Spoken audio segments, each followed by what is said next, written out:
Alors, le deuxième impact non verbal, c'est l'expression de vos mains et de vos bras. Alors, qu'est-ce que ça veut dire? Ça veut dire que les mains et les bras ont une place quasi ou hyper intéressante dans votre expression corporelle. C'est pour ça qu'il est important de dire que les bras et les mains, quand ils sont inactifs, eh bien, traduisent une attitude défensive. Quand ils sont inactifs, traduisent une attitude défensive. Regardez un fou. Lorsque le fou n'est pas agressif, il est très réservé. Il ne bouge pas le corps, il ne bouge pas les mains.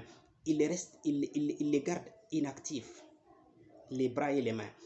Et vous avez l'impression qu'il vous fuit.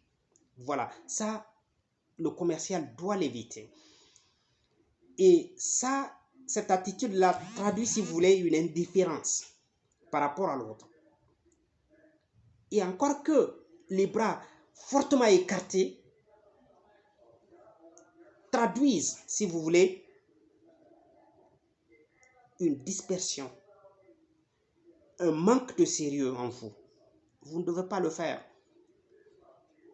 Voilà, donc vos actes, vos gestes de la main et des bras doivent être des actes maîtrisés, soignés, répondant aux attentes de celui qui est en face de vous, auquel vous devez adapter, si vous voulez, votre personnalité.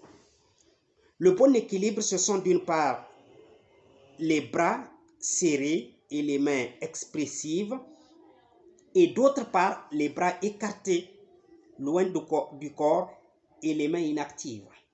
Voilà ce qui est conseillé.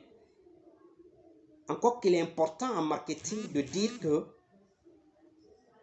les notions évoluent très vite dans un contexte quasi évolutif, eh bien, il faut adapter votre activité marketing au personnage en face de vous. C'est très important.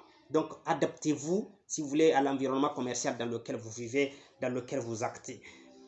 Donc, un commercial n'est rien d'autre qu'un caméléon. Il prend la couleur de l'environnement dans lequel il se trouve.